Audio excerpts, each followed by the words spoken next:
Nithyananda, this is Mark, and welcome to NTV News, live from Dhyana Ashram, tonight from the Laughing Temple.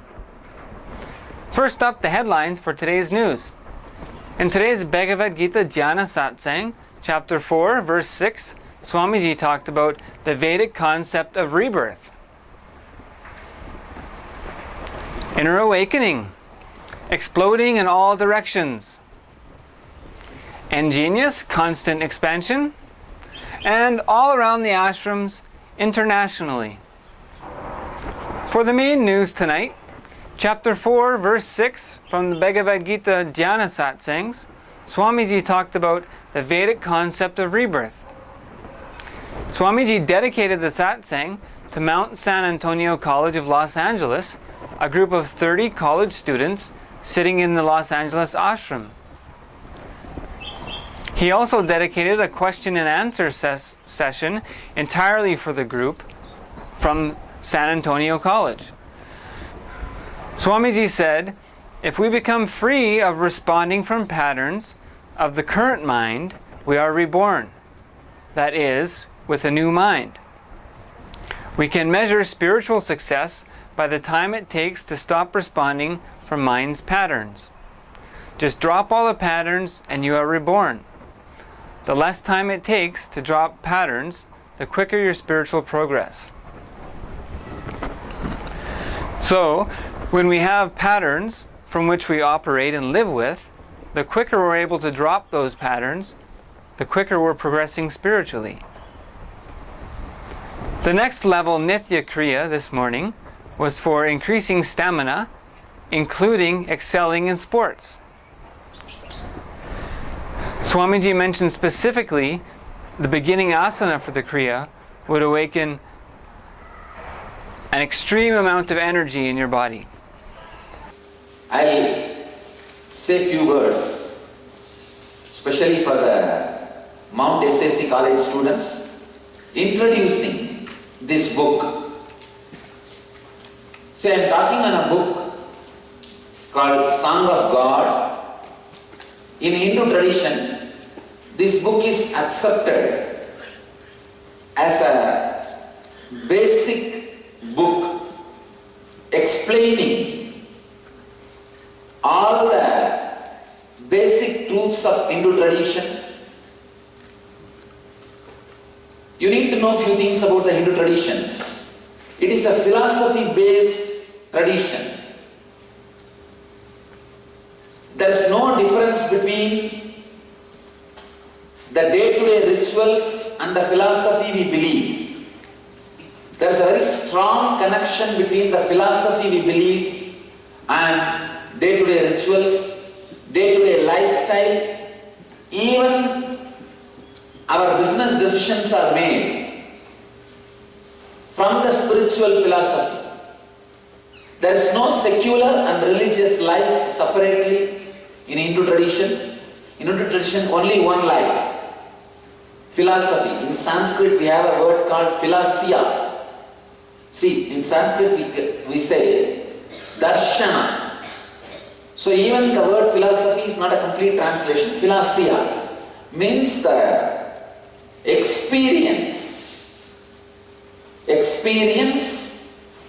of the beings who had expanded consciousness.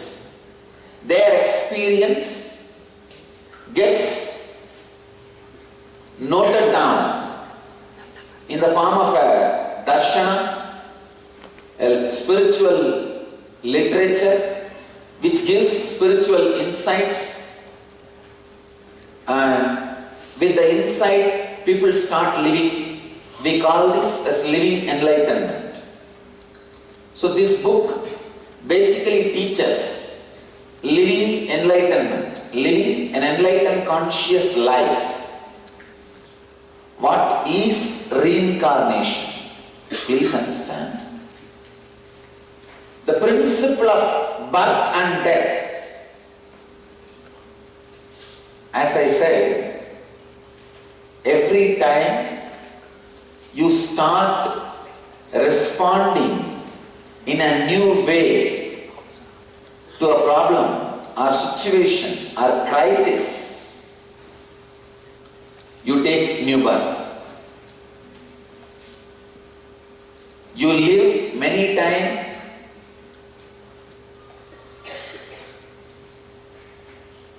in one body, many minds, in one mind, many bodies. Sometimes you are stuck with one mental pattern. Without coming out of it, you spend janmas after janmas after janmas. Lives after lives after lives. Same way, sometimes within one body, you go through so many minds.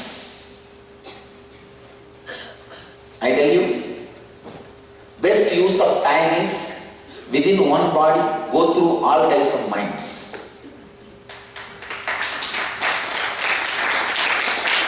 That's best use of time. Don't waste cosmic time.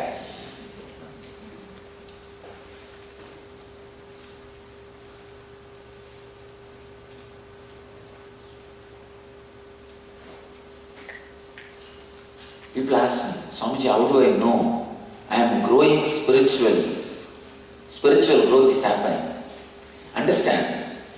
Once in a while when you look back, you feel, God, 6 years before how I was, how I used to respond to every situation, how my mental patterns were. Now see how I am. In our awakening update, with another energy darshan last night, participants were literally exploding, dancing, singing, all with music all together. This morning, Nitya Yoga and Fitness with Mahavijara and Mahavibhuti, there were no complaints from any participants, no hitches, and just smooth sailing. You can really notice the flexibility on the bodies of the participants after just a few short days, a few short morning sessions of Nitya Yoga and Fitness. LBP Level 1 concluded, the introduction to chakra healing and life solutions given by Swamiji to the group. And today is Nithyananda's Parana program, continuing. Previous days of Nithyananda's Parana program involved participants confronting their fears of death, and today they were working on digging out all their desires. Having a desire naturally awakens a fear of not achieving that desire. All of your fears in turn are related to the fear of death. More information on that on the website, nithyananda.org. Intense cleansing and healing continues with techniques of ancient yoga to cleanse the physical body, in addition to the benefits of mental, emotional, and spiritual cleansing from the other processes during inner awakening. Afternoon yoga, the second yoga session for the day, was led again by Mahavijara, was full of energy and fast-paced, loud music, as well as weights, including an N fitness regimen, to awaken Kundalini energy of all participants. The yoga session in the afternoon was followed by a dip in the Vaidya Sarovar, the healing pond. Now for news from eNGenius. The eNGenius kids do more yoga asanas than 95% of the human population, including the yoga asana game Shiva's Story, which is a very high cardiovascular workout and follows the day of Shiva, the Lord of the rejuvenating energy, waking up and doing his Surya Namaskars and visiting various animals, doing cat pose and cow pose and downward facing dog, upward facing dog. It's very active and develops a lot of strength and flexibility in the children. Included in eNGenius is a quantum memory program. So one of the practices that the kids actually exhibit during eNGenius is the ability to remember a vast number of objects. often over 60, 100, 150, even 200. And this is after maybe a week of practice. Really quite amazing results.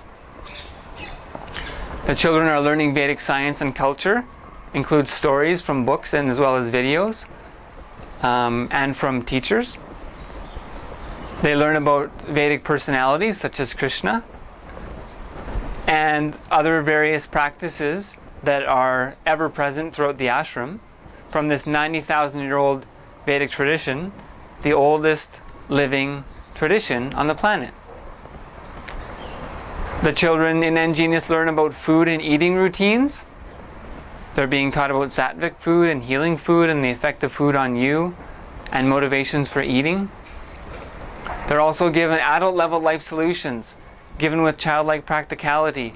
It's really a no-nonsense delivery system of knowledge of your own feelings and emotions and how they're awakened and how to deal with them that the kids grasp very quickly and are able to teach to each other in a very straightforward way that adults often won't allow themselves to trust.